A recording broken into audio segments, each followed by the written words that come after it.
Hello అండి, అందరికీ నమస్తే.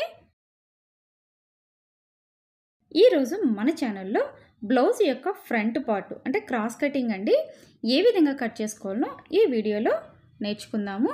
బ్లౌజ్ ఫ్రంట్ పార్ట్ మనం ఎంత నీట్గా కట్ చేసినా కూడా ఈ చెస్ట్ దగ్గర టైట్గా రావడము లేదా ముడతలుగా రావడము వస్తుంది కదా. సో అలా రాకుండా ఉండాలంటే ఎలా కట్ చేసుకోవాలో మీకు ఇప్పుడు చూపిస్తానండి. మనము బ్యాక్ పార్ట్ కట్ చేసుకుంటాం కదా. సో ఆ బ్యాక్ పార్ట్ని ఇక్కడ వీడియోలో చూపించిన విధంగా క్రాస్గా పరుచుకోవాలండి. ఈ బ్యాక్ పార్ట్ ఏ విధంగా కట్ చేసుకోవాలన్న వీడియో మన ఛానల్లో ఉందండి. నేను కింద డిస్క్రిప్షన్లో కూడా లింక్ ఇస్తున్నాను, చూడండి. ఈ బ్యాక్ పార్ట్ని ఇలా వీడియోలో చూపించిన విధంగా క్రాస్గా పెట్టుకున్న తర్వాత ఈ బ్యాక్ పార్ట్ చుట్టూ ఒక అవుట్లైన్ అనేది మీరు డ్రా చేసుకోండి. ఇక్కడ షోల్డర్ దగ్గర నుంచి ఆర్మ్ హోలు, షోల్డరు, అదేవిధంగా ఈ సైడ్ కూడా కింద మీరు మార్కింగ్ చేసుకోవాల్సిన అవసరం అయితే లేదు. ఈ ఫ్రంట్ నెక్ కూడా జస్ట్ ఊరికే లైట్గా పైన ఒక 2 ఇంచెస్ వరకు మార్కింగ్ చేసుకోండి నీట్గా. ఈ పీస్ మీరు ఎప్పుడు క్రాస్గానే పెట్టుకోవాలండి. అదే స్ట్రైట్ కటింగ్ అయితే స్ట్రైట్గా పెట్టుకున్నా సరిపోతుంది. ఈ ఫ్రంట్ ఉంది కదండి మనకి, ఇక్కడ కింది వైపు నుంచి ఇక్కడ వీడియోలో చూపిస్తున్నారు కదా, ఆ కింది వైపు నుంచి పై వైపుకి స్ట్రైట్గా లైన్ వేసుకోండి. ఒక్కోసారి మీకు క్రాస్గా పోతుంది, సో ఇక్కడ మెజర్మెంట్స్ కూడా తేడా వచ్చేస్తాయండి. కంప్లీట్గా ఈ చుట్టూ అవుట్లైన్ గీసుకున్న తర్వాత ఈ బ్యాక్ పార్ట్ పక్కకు తీసేసి ఇప్పుడు బ్లౌజ్ యొక్క ఫ్రంట్ పార్ట్ లెంత్ తీసుకోవాలి. ఇక్కడ మీకు క్యాజువల్గా విత్ ఫార్ములా ప్రకారం అయితే ఫ్రంట్ లూజ్ ఎంత తీసుకోవాలి, బ్యాక్ అంటే 1.5 ఇంచెస్ తక్కువ ఉండేలాగా తీసుకోవాలి. అంటే బ్యాక్ 15 అనుకోండి, ఇక్కడ వచ్చేసి 13.5 ఇంచెస్ మార్కింగ్ చేసుకోవాలండి. ఒకసారి బ్లౌజ్తో కూడా ఈ ఫ్రంట్ లెంత్ ఎంత ఉందో చెక్ చేసుకుందాం.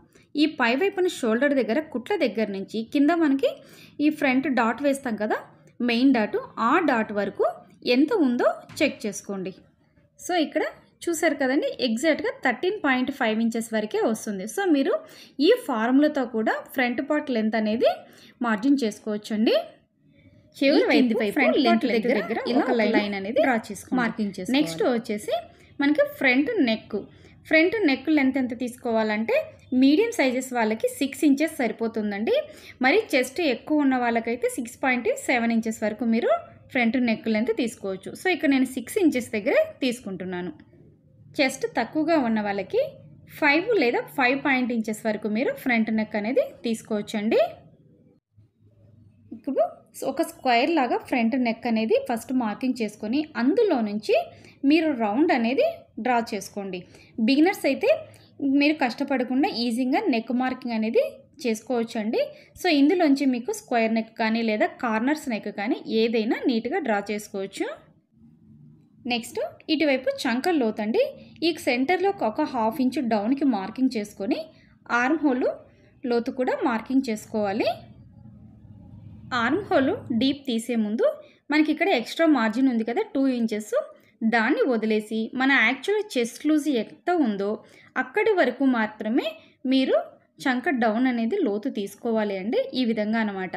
మీరు ఇదే లోతు ఈ లూజ్ వరకు తీసుకొచ్చారే అనుకో, మనము స్టిచ్ చేసుకునేటప్పుడు ఫ్రంట్ పార్టు బ్యాక్ పార్టు రెండు ఈక్వల్గా రావండి.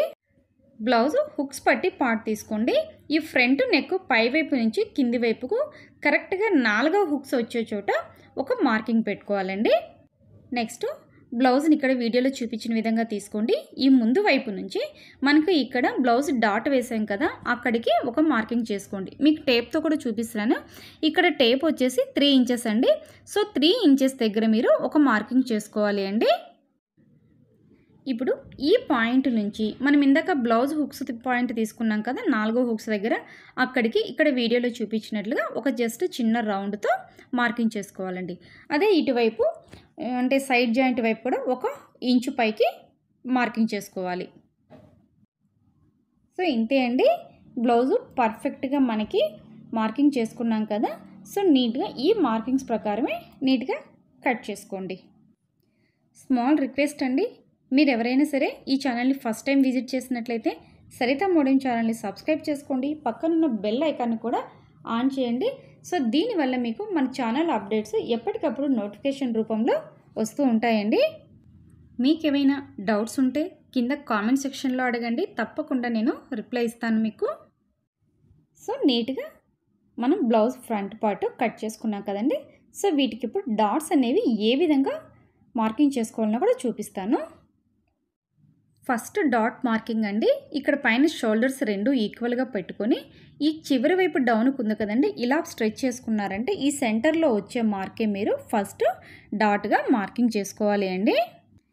సెంటర్లో మార్కింగ్ చేసుకున్న పాయింట్కి ఒక 1 ఇంచు అటు ఇటుగా మార్కింగ్ చేసుకొని సెంటర్ డాట్ అనేది మార్కింగ్ చేసుకోవాలి. అదేవిధంగా పై వైపుకు వచ్చేసి 3 ఇంచెస్ దగ్గర ఒక మార్కింగ్ పెట్టుకోండి. అంటే ఇలా ఉందన్నమాట. పై వైపుకి 3 ఇంచెస్ హైట్తో మనం మార్కింగ్ అనేది వేసుకొని డాట్ స్టిచ్ చేసేసుకోవాలి. ఈ విధంగా మీరు ఇప్పుడే మార్కింగ్ చేసుకుంటే స్టిచ్ చేసుకోవడానికి ఈజీగా చేసుకుంటారంటే బిగినర్స్. ఈ సెంటర్లో ఒక చిన్న కట్ మార్క్ పెట్టుకోండి. అదేవిధంగా ఈ సైడ్ జాయింట్ ఏ విధంగా చేసుకోవాలి అంటే పై వైపు నుండి చూడండి, నేను జస్ట్ ఒక పావించు తగ్గించేసి ఆ పావించును వదిలేసి ఈ 2 పార్ట్స్ కూడా ఈ విధంగా రెండు ఈక్వల్గా పట్టుకోండి. ఆ సెంటర్లో ఒక పాయింట్ వస్తుంది కదా, అక్కడ చిన్న కట్ మార్క్ పెట్టుకొని అక్కడ కూడా 2.5 ఇంచెస్ దగ్గర ఒక చిన్న మార్కింగ్ చేసుకోండి డాట్ కోసమని. ఈ లెంత్ అనేది ఇప్పుడు నేను చూపించిన లెంత్ మీడియం సైజ్ బ్లౌజులకి సరిపోతుందండి. ఎక్కువ చెస్ట్ ఉండి ఇంకా రౌండ్గా కావాలనుకున్న వాళ్ళు ఒక 1/2 ఇంచు పైకి స్టిచ్ చేసుకుంటే సరిపోతుంది. ఈ కార్నర్ కూడా చూడండి, మనకి ఇక్కడ ఆర్మ్ హోల్ రౌండ్ తిరుగుతుంది కదా, అక్కడ నుంచి చివరి వైపుకి అనమాట. ఈ 2 డాట్స్ తీసుకున్నాం కదా, కరెక్ట్గా ఆ 2 డాట్స్కి సెంటర్లో ఒక మార్కింగ్ చేసుకోండి. మీరు అబ్జర్వ్ చేస్తే ఆ మూడిటి మధ్య కరెక్ట్గా ప్లేస్ వచ్చేసి ఒక ట్రయాంగిల్ షేప్ లాగా అనిపిస్తే మీకు డాట్ అనేది స్టిచ్ చేసుకున్నా కూడా షేప్ రౌండ్గా నీట్గా వస్తుంది. ఫ్రంట్ ఓపెన్ సైడ్ నుంచి ఈ పై వైపున నుంచి కింది వైపు అంటే ఇక్కడ సెకండ్ డాట్ మార్కింగ్ చేసాం కదండి, అక్కడికి చిన్నగా లైట్గా క్రాస్గా పీస్ అనేది తీసేసుకొని కట్ చేసుకోవాలండి. దీనివల్ల మనకి షోల్డర్స్ జారకుండా పర్ఫెక్ట్గా పట్టుకున్నట్లు కూర్చుంటాయండి. దీనివల్ల మనకి షోల్డర్స్ జారకుండా పర్ఫెక్ట్గా పట్టుకున్నట్లు కూర్చుంటాయండి.